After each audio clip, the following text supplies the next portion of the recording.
Suasana Kecamatan Pagar Gunung, Kabupaten Lahat mendadak heboh.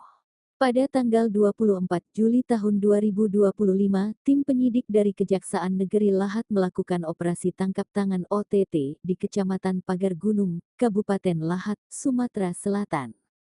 Target operasi adalah para pejabat lokal yang sedang menggelar rapat koordinasi menyambut Hari Ulang Tahun ke-80 RI.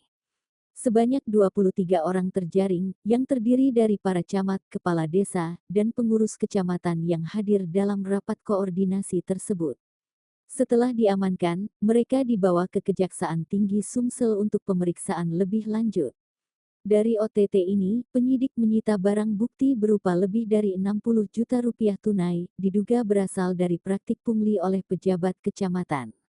Diduga kuat camat meminta uang kepada kepala desa dengan berbagai alasan untuk kelancaran. Kejaksaan menegaskan penindakan ini sebagai bagian dari komitmen memerangi korupsi di tingkat bawah yang selama ini kerap luput dari pengawasan.